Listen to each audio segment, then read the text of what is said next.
भारतीय फिल्मों का समृद्ध एवं गौरवशाली इतिहास, भाग 2।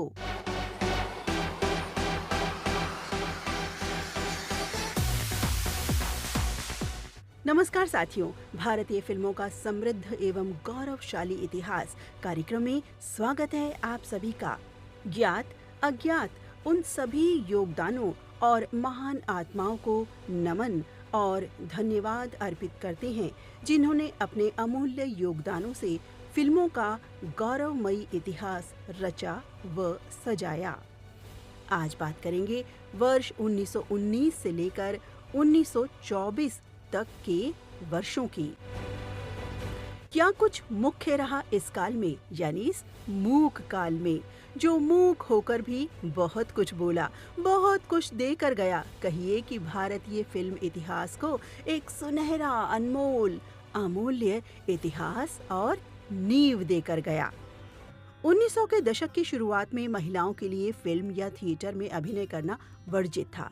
यहाँ तक कि भारतीय सिनेमा के पितामह दादा साहेब फाल्के को पहली भारतीय फिल्म राजा हरिश्चंद्र में महिला भूमिका हेतु की जाने वाली खोज उनकी अधूरी रहने के कारण पुरुष अभिनेता को ही लेना पड़ा था। हाँ, इनके इस खोज अभियान से हलचल अवश्य हुई। नतीजा रहा, दादा साहेब को वर्ष 1913 की अपनी दूसरी फिल्म मोहिनी भस्मासुर में दुर्गाबाई कामत नामक महिला किरदार मिली पार्वती की भूमिका के लिए। साथ ही दुर्गाबाई कामत की बेटी कमलाबाई गोखले ने भी इसी फिल्म में मोहिनी की भूमिका निभाई। इस प्रकार वो भारतीय सिनेमा की पहली महिला बाल अभिनेत्री बन गई। लेकिन ये दुर्गाबाई कामत की एकमात्र फिल्म ही रही थी, क्योंकि बात वही थी कि महिलाओं का फिल्मों में अभिनय करना अभी भी समाज का अंग नहीं बन पाया था। लेकिन कहलाई गई प्रथम नायिका। इस जानकारी के बाद बढ़ चलते हैं वर्ष 1919 की ओर। पूर्व वर्षों की भांति धार्मिक व समर्पण आधारित फिल्में बनी। हाँ, पुरुष कलाकार, फिल्मकार, सिनेमाघर, स्टूडियो, प्रोडक्शन कंपनी, फिल्म वितरक और दर्शक, इन सब में बढ़ोतरी अवश्य हुई। वर्ष 1920 कुछ विशेष नए अध्याय और परिवर्तनों का दौर अवश्य रहा। वर्ष 1920 कुछ कलाकारों की बात करें इस वर्ष की, तो पुरुष किरदार नाम झुंझार राव पवार, बाला साहेब यादव, केशवराव धाइबर, बाबूराव पेंधारकर, गणपतराव बाकरे, रवि भास्कर, कांजीभाई राठौड़ और अन्य नाम शामिल रहे। लेकिन साथ ही महिला कलाकार नाम भी छाए इस वर्ष। वो नाम थे अनसुयाबाई, लीना वैलेंटाइन, प्रभा केसरबाई, मिस अली, गुलाबबाई, कमला देवी और डोरोथी किंगडम। साथियों, यहाँ डोरोथी किंगडम नाम का जिक्र करें तो भारतीय फिल्मों में किसी विदेशी महिला को बतौर नायिका पेश करने की दृष्टि से ये प्रथम फिल्म रही थी, या कहें कि प्रथम विदेशी महिला किरदार की एंट्री हुई इस वर्ष में, जिनका नाम था डोरोथी किंगडम। फिल्म थी शकुंतला और ये नाम कमलाबाई गोखले या कहीं कमला देवी, दोनों एक ही किरदार हैं। जी हाँ, वही प्रथम महिला अदाकारा दुर्गाबाई कामत की बेटी, जिन्होंने वर्ष 1913 में फिल्म मोहिनी भस्मासुर में काम किया था और साथ ही इनकी बेटी कमलाबाई ने भी रोल निभाया था। इस वर्ष देखी ये फिल्म सेरेंद्री में। अभी तक के दौर की ये विशेषता कि प्रोड्यूसर डायरेक्टर अपनी फिल्म के कलाकार भी रहते थे। ये दौर के साथ साथ नए कलाकार, स्त्री और पुरुष दोनों की ही एंट्री रही फिल्मों में इस वर्ष। वर्ष 1920 में निर्देशक अर्दशीर ईरानी ने अपना पहला स्टूडियो आरंभ किया स्टार फिल्म कंपनी के नाम से। इस वर्ष लगभग 21 फिल्मों का निर्माण हुआ। टाइप्स वो ही रहे, यानी पौराणिक, समर्पण, धार्मिक इत्यादि। इस वर्ष महाभारत, रामायण से उद्धृत प्रसंग विशेष फिल्मों के निर्माण ने दर्शकों को अपनी ओर खींचा। वर्ष 1920 प्रदर्शित कुछ फिल्मों के नाम याद करें तो कंसवध, कृष्ण सुदामा, लवकुश, महाभारत, मृच्छकटिक, राम जन्म, सेरेंद्री, शकुंतला, विक्रम, उर्वशी इत्यादि। कुछ फिल्म निर्देशकों के नाम याद करें तो तुलसीदत्त शैदा, विष्णुपंत दिवेकर, जीवी सने, एसएन पाटनकर, सुचेत सिंह, बाबूराव पेंटर, कांजीभाई राठौड़। सबसे ज्यादा फिल्में निर्देशित की थी इस वर्ष जीवी सने ने। बढ़ते हैं वर्ष 1921 की ओर। इस वर्ष एक और फिल्म कंपनी ने जन्म लिया फिल्म जगत में। नाम था star of the east film company, जो आर.एस. प्रकाश की कंपनी थी। भारतीय फिल्मों के इतिहास में अब फिल्मों के प्रकार में जो बड़ा परिवर्तन आया इस वर्ष, वो ये कि जुड़ा हुआ सामाजिक हास्य, दिव्य चरित्र और लघु चित्र फिल्मों का। स्त्री नामों पर फिल्में बनना इसी दौर की मुख्य देन रही थी साथियों। अंग्रेजी नामों पर फिल्में बननी शुरू हुई इस वर्ष, यानी वर्ष 1921 में। 1899 में किसी भारतीय द्वारा शूट की गई प्रथम वृत्तचित्र यानी डॉक्यूमेंट्री फिल्म रही थी द रेसलर्स।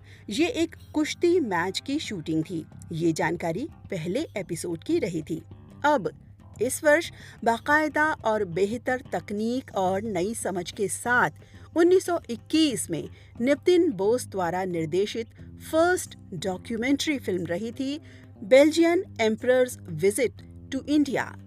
दिव्य चरित्र यानी लेजेंड फिल्में बनी विष्णुपंत पी दिवेकर के निर्देशन में। फिल्म का नाम था किंग गोपीचंद। वर्ष था 1921। संत तुकाराम पर फिल्म बनी तुकाराम 1921 में। निर्देशक रहे थे गणपत जी शिंदे। प्रथम ऐसी फिल्म जिसे बैन कर दिया गया था वो फिल्म थी भक्त विदुर, जिसके निर्देशक थे कांजीभाई राठौड़। वर्ष था 1921। इसी वर्ष में प्रथम फिल्म बांग्ला भाषा में ऐसी फिल्म बनी थी जो प्रथम प्रेम कहानी फिल्म रही थी और प्रथम ऐसी फिल्म जिसमें किस सीन्स रहे थे। 1921 में बनी इस फिल्म का हिंदी रूपांतर नाम था इंग्लैंड रिटर्न्ड। दो निर्देशक थे इस फिल्म के, नीतीश चंद्र लहरे और धीरेन्द्र नाथ गांगुली, जो सह निर्देशक, प्रोड्यूसर और कलाकार भी रहे थे इस फिल्म में। कहीं तो इस फिल्म के साथ फिल्मों में पश्चिमी सभ्यता की शुरुआत हो चुकी थी। 1921 प्रदर्शित नल दमयंती फिल्म इटली के साथ पहली अंतर्राष्ट्रीय सह उत्पादन फिल्म रही थी। इसी फिल्म में पेशेंस कूपर नाम की महिला किरदार जो दमयंती के रोल में थी, इन्होंने धूम मचाई। मदन थिएटर प्रोडक्शन के बैनर तले बनी ये फिल्म एक बड़े बजट वाली फिल्म रही थी उस वक्त, जो अपनी स्पेशल इफेक्ट्स के लिए जानी गई। इसी वर्ष आई फिल्म सुरेखा हरण से आगे जाकर फिल्म जगत के एक बहुत बड़े नाम ने शुरुआत की थी अपने फिल्मी सफर की बतौर अदाकार। इसी फिल्म से ये शख्स महाराष्ट्र फिल्म प्रोडक्शन कंपनी में कई तरह के छोटे बड़े कार्य किया करते थे। निर्देशक बाबूराव पेंटर ने इन्हें फिल्म में अवसर दिया। इन शख्स का नाम वी शांताराम। फिल्म प्रचार हेतु प्रथम बार नई पहल हुई फिल्म निर्देशक बाबूराव पेंटर द्वारा 1921 में। इन्होंने फिल्म प्रचार के महत्व को समझा। फिल्म के विवरण और चित्रों के साथ पुस्तिकाएं जारी करने वाले पहले व्यक्ति रहे थे फिल्म निर्देशक बाबूराव पेंटर। 1921 में लगभग 38 फिल्में रिलीज हुई, यानी 1920 दशक की 21 फिल्मों से ग्राफ बढ़कर हुआ यहाँ 38। 1921 के दौर में पौराणिक धार्मिक फिल्मों के साथ ऐड हुई documentary, social comedy, love story और लेजेंड बेस्ड फिल्म्स। 1921 प्रदर्शित कुछ फिल्मों के नाम याद करें तो किंग गोपीचंद, जगत जननी, कृष्ण माया, मीराबाई, मोहिनी, रुक्मणी हरण, तुकाराम, उर्वशी, वाल्मीकि, यशोदानंदन, गोवर्धन धारी। कुछ निर्देशकों को याद करें तो नितिन बोस, धीरेन्द्र नाथ गांगुली, कांजीभाई राठौड़, ज्योतिष बनर्जी, विष्णुपंत दिवेकर, जीवी सने, गणपत शिंदे, सिसिर कुमार भादुड़ी, बाबूराव पेंटर। वर्ष 1921 में जो निर्देशक छाए रहे उनका नाम कांजीभाई राठौड़। कुल प्रदर्शित 38 फिल्मों में से 7 फिल्में इन्हीं के निर्देशन में बनी। बढ़ते हैं वर्ष 1922 की ओर। इस वर्ष फिल्मों के प्रकार में बढ़ोतरी हुई।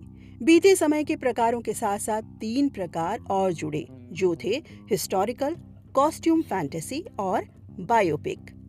इसी वर्ष मनोरंजन कर की शुरुआत हुई थी बंगाल में। 1922 में एक ऐसी महिला अदाकारा की एंट्री हुई फिल्मों में जिन्होंने आगे चलकर एक इतिहास रचा। उस इतिहास की भी बात करेंगे जब उस वर्ष तक हम पहुंचेंगे कार्यक्रम में। फिलहाल उनकी एंट्री की बात करते हैं। नाम था इनका फातिमा बेगम। फातिमा बेगम ने फिल्मों में एंट्री ली थी अर्धशेर ईरानी की मूक फिल्म वीर अभिमन्यु से। फिल्म के निर्देशक मणिलाल जोशी की भी ये पहली फिल्म रही थी। फिल्म जगत में इनका मुख्य योगदान रहा था। जोशी पहले निर्देशक थे जिन्होंने फिल्म के लेखक के रूप में निर्देशक के अधिकारों को मान्यता दी थी। उन्होंने स्क्रीन पर कलाकारों और क्रू को क्रेडिट देने की शुरुआत भी की। मणिलाल जोशी की फिल्मों की सिनेमेटोग्राफी भी बहुत कमाल होती थी। 1922 में फिल्म प्रदर्शन का ग्राफ बढ़कर हुआ लगभग 60। इस वर्ष की कुछ फिल्मों के नाम याद करें तो लेडी टीचर, सम्राट अशोक, भीष्म प्रतिज्ञा, भीष्म बाणशैया, द्रौपदी स्वयंवर, कालिदास, लैला मजनू, मालती माधव, राजकुमारी बुदुर, राजा भोज, रामायण, सती तोरल, नर्तकी तारा इत्यादि। इसी वर्ष के कुछ निर्देशकों को याद करें तो जीवी सने, एस.एन. पाटनकर, दादा साहेब फाल्के, कांजीभाई राठौड़, आर.एस. प्रकाश, सुंदर नारायण रे, धीरेन्द्र नाथ गांगुली, जे मदन, बाबूराव पेंटर इत्यादि। और सर्वाधिक फिल्में देने वाले निर्देशक रहे जीवी सने, कांजीभाई राठौड़ और एस.एन. पाटनकर। वर्ष 1923। 1923 तक भारतीय सिनेमा में निर्मित 70% मूक फिल्में या तो पौराणिक या भक्तिपरक थी। बाकी 30% फिल्में ऐतिहासिक और सामाजिक नाटक शैलियों से जुड़ी थीं। 1919 में मदन थिएटर्स लिमिटेड की शुरुआत करने वाले जे.एफ. मदन की 1923 में मृत्यु हो गई। उनके तीसरे बेटे जे. मदन ने मदन थिएटर्स का प्रबंधन संभाला। वर्ष 1923 में मदन थिएटर्स लिमिटेड द्वारा निर्मित और जे. मदन द्वारा निर्देशित फिल्म नूरजहां उल्लेखनीय फिल्मों में से एक रही। 1917 वर्ष की फिल्म जानकारी में हमने प्रथम बार दोहरी भूमिका का जिक्र किया था कि 1917 में प्रथम बार दोहरी भूमिका की शुरुआत हुई थी। विदित हो कि उन दिनों महिला किरदार नहीं होती थी, तो ऐसे में पुरुष किरदार ही महिला का गेटअप ले वो रोल निभाते। यहाँ इस फिल्म में अन्ना सालुके नामक कलाकार ने नायक और नायिका दोनों किरदार निभाए, यानी एक अदाकार ने दोहरी भूमिकाएं निभाई। ये फिल्म थी लंका दहन। अब इस वर्ष इसी कंपनी के बैनर तले बनी फिल्म जे. मदन द्वारा ही निर्देशित फिल्म पत्नी प्रताप में अभिनेत्री पेशेंस कूपर ने भारतीय सिनेमा में दोहरी भूमिका निभाकर खूब प्रशंसा पाई थी। The Maharashtra entertainments duty act 1923 आया था इसी वर्ष में। साथियों, इस गौरवपूर्ण इतिहास में नए नए प्रयोग हुए, ऐसे प्रयोग जो फिल्मों का आधार बने। जैसे एक आइडिया सफल प्रयोग बना, वो नई सोच थी आर्टिफिशियल लाइट की। ये सफल प्रयोग किया गया था 1923 प्रदर्शित फिल्म सिंघड़ के लिए। वीर शिवाजी पर बनी इस फिल्म में रात्रि में किले के शूट हेतु धुंध और चांद की रोशनी उस पर दिखने हेतु कृत्रिम लाइट्स का प्रयोग हुआ था पहली बार। इस हेतु शॉट से ठीक पहले बारूद के गोले जलाए गए। जलने से जो रोशनी उत्पन्न हुई, उस रोशनी को शूट किया गया और उससे उत्पन्न धुएं को कैमरा में कैद किया गया, कोहरा दिखाने के लिए। तो ये शुरुआत इस वर्ष की देन रही और ये देन देने वाले थे सिंघड़ फिल्म के निर्देशक बाबूराव पेंटर। सिंघड़ फिल्म हरि नारायण आप्टे के मराठी ऐतिहासिक उपन्यास पर आधारित थी और इसमें बाला साहेब यादव, कमला देवी, झुंझार राव पवार और वी शांताराम ने अभिनय किया था। भारत की पहली पूर्ण ऐतिहासिक कहानी में मराठा सम्राट शिवाजी और उनके वफादार कमांडर तानाजी भी दिखाए गए थे। ये निर्देशक वही बाबूराव पेंटर रहे जिनके विभिन्न योगदान रहे सिने जगत को। पहला स्वदेशी कैमरा बनाने से लेकर फिल्मों में महिलाओं को शामिल करने तक, वो पहले भारतीय फिल्म निर्माता रहे जिन्होंने उस पद्धति को अपनाया जिसे आइंस्टीन ने स्टेनोग्राफिक के रूप में वर्णित किया था। उन्होंने वेशभूषा, पात्रों और उनकी गतिविधियों को रेखांकित किया। सेट डिजाइनिंग की अवधारणा को चित्रित पर्दों से बदलकर ठोस त्रिआयामी स्थानों में बदल दिया। फिल्मों में प्रचार हेतु नई सोच के जनक रहे थे निर्देशक बाबूराव पेंटर। नया आयाम जोड़ा। हाथ से पेंट किए रंगीन पोस्टर्स की शुरुआत की बाबूराव पेंटर ने 1923 में अपनी फिल्म माया बाजार के लिए, जो वत्सला हरण के नाम से जानी गई थी। हालांकि ये पोस्टर उपलब्ध नहीं अब रिकॉर्ड्स में, लेकिन ये ऐतिहासिक शुरुआत अवश्य थी। वर्ष 1923 में फिल्मों का ग्राफ बढ़ा। लगभग 47 फिल्में बनी। फिल्मों के प्रकार में कोई नया परिवर्तन नहीं हुआ इस वर्ष। 1923 प्रदर्शित कुछ फिल्मों के नाम याद करें तो Chintamani, Guru Machhindranath, Goswami Tulsidas, Noorjahan, Raja Mayurdhwaj, Raja Gopichand, Savitri, Shri Krishna Satyabhama, soul of a slave, Yayati, Veer Bhimsen इत्यादि। 1923 प्रदर्शित फिल्मों के कुछ निर्देशकों के नाम याद करें तो दादा साहेब फाल्के, धीरेन्द्र नाथ गांगुली, एस.एन. पाटनकर, कांजीभाई राठौड़, मणिलाल जोशी, जे मदन, जी.वी. सने, बाबूराव पेंटर इत्यादि। सर्वाधिक फिल्में निर्देशित करने का श्रेय गया इस वर्ष एस.एन. पाटनकर, कांजीभाई राठौड़ और दादा साहेब फाल्के को। बढ़ते हैं वर्ष 1924 की ओर। वर्ष 1919 में 11 फिल्में और फिर 1920 में 21 फिल्में और वर्ष 1924 में ये आंकड़ा हुआ लगभग 68। यहाँ पता चल रहा है कि चलचित्र यानी फिल्मों का जादू सभी को अपनी ओर आकर्षित कर रहा था। 1924 की फिल्मों की विशेषता उसके प्रकार में रही।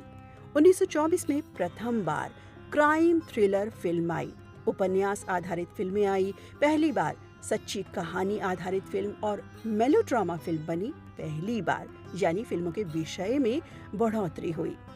1924 में पोस्टर बनाने का सिलसिला विस्तृत हुआ। फिल्म संबंधी अन्य जानकारी भी ऐड हुई इसमें उन्हीं निर्देशक द्वारा जिन्होंने फिल्म पोस्टर्स की शुरुआत की थी। अब एक आकर्षक बुकलेट भी बनाई गई, उसे वितरित किया गया। उस समय ये पहली बार ऐसा हुआ था। ऐसी सुंदर पहल करने वाले थे निर्देशक बाबूराव पेंटर। सबसे पुराना उपलब्ध भारतीय फिल्म पोस्टर कल्याण खजीना फिल्म का है। इस वर्ष में कई नए कलाकार, निर्माता, निर्देशक और फिल्म कंपनीज ने एंट्री ली। मास्टर विट्ठल नाम के एक कलाकार ने इसी वर्ष फिल्म कल्याण खजीना से बतौर डांसिंग गर्ल ऐसी ख्याति पाई कि कहलाए खजीना के खजाने। इस फिल्म की शूटिंग विशेषता उसके दृश्य रहे, ऐसे दृश्य जो गुफा में फिल्माए गए थे, जहां शिवाजी कल्याण के सूबेदार से मिलते हैं। इसी वर्ष फिल्म जगत को फर्स्ट स्टार मिला। जी हाँ, फर्स्ट स्टार कहे जाने वाले अदाकार खलील ने फिल्म गुले बकावली में नायक के रूप में अपने फिल्मी सफर की शुरुआत की थी। गुले बकावली का निर्देशन कांजीभाई राठौड़ ने द्वारकादास संपत की कोहिनूर फिल्म कंपनी के बैनर के लिए किया था। एक फैंटेसी के रूप में बनी ये फिल्म रिकॉर्ड तोड़ एक बड़ी सफल फिल्म रही थी, जिसने 14 सप्ताह तक सिनेमाघरों में चलने का रिकॉर्ड बनाया। फिल्म युग में पहली बार true life crime thriller film आई वर्ष 1924 में। नाम था काला नाग। कोहिनूर कंपनी बॉम्बे के तहत निर्मित ये बॉम्बे में घटित एक रियल मर्डर केस पर बनी थी, जिसका निर्देशन कांजीभाई राठौड़ का और सह निर्देशन होमी मास्टर का रहा था। इसी वर्ष प्रदर्शित फिल्म सती पद्मिनी ने खूब प्रशंसा पाई। बाबूराव पेंटर द्वारा निर्देशित इस फिल्म को ब्रिटिश प्रेस में अनुकूल समीक्षा मिली और इसे वेम्बली में ब्रिटिश एम्पायर प्रदर्शनी में रिलीज किया गया। 1924 प्रदर्शित कुछ फिल्मों के नाम याद करें तो 20वीं सदी, काला नाग, पूना रेडेड, अश्वत्थामा, नवीन भारत, रजिया बेगम, तुर्की हूर, शारदा, पृथ्वी वल्लभ इत्यादि। 1924 प्रदर्शित फिल्मों के कुछ निर्देशकों के नाम याद करें तो Dada Saheb Phalke, Kanjibhai Rathod, Homi Master, V K. Pattani, Naval Gandhi, Raghupati S. Prakasha, Gajanan S. Devare, B V. Warerkar, जिन्हें मामा वारेरकर के नाम से भी जाना जाता था, नानूभाई देसाई, भगवती मिश्रा, ज्योतिष बनर्जी। जिन निर्देशकों ने इस वर्ष में सर्वाधिक फिल्में दी वो थे दादा साहेब फाल्के, कांजी भाई राठौड़, होमी मास्टर। मित्रों, भारतीय फिल्मों का समृद्ध एवं गौरवशाली इतिहास में अब तक हमने जाना फिल्म की पहली सनसनी 1896 की शुरुआत से लेकर हर वर्ष बारी बारी से फिल्म जगत में क्या क्या हुआ, किन के कौन से योगदान रहे, किस किस प्रकार की फिल्में आई, साल दर साल क्या प्रकार बदले या नए विषय आए, निर्माता, निर्देशक, फिल्म कंपनीज, कलाकार और अन्य पहलू जाने हमने संक्षेप रूप से हर एपिसोड में। यानी 1896 से लेकर 1924 तक का फिल्मों का सफर तय किया हमने। अब आगे 1925 से एक नया सफर तय करेंगे अगले एपिसोड में। अगला सफर और भी रुचिकर इसलिए रहेगा क्योंकि वर्ष 1925 से आगे के ये कुछ वर्ष मूक युग का अंत साबित होंगे। ऐसा मूक युग जो मूक और श्वेत श्याम होकर भी स्वर्णिम, इंद्रधनुषीय, ऐतिहासिक और यादगार है। फिल्मों का गौरवमय इतिहास जानकर सचमुच बहुत गौरव होता है हमें। गौरवान्वित हैं हम सभी भारतवासी जो इतने दिग्गज आत्माओं ने फिल्मों की शुरुआत से लेकर अब तक हमें बहुत कुछ ऐसा अनमोल दे गए जो आज के सिनेमा का आधार है। इन ज्ञात अज्ञात महान आत्माओं को नमन एवं धन्यवाद अर्पित करते हुए आज का एपिसोड यहीं समाप्त करते हैं। अपने मित्र नीता अग्रवाल को अनुमति दें। नमस्कार।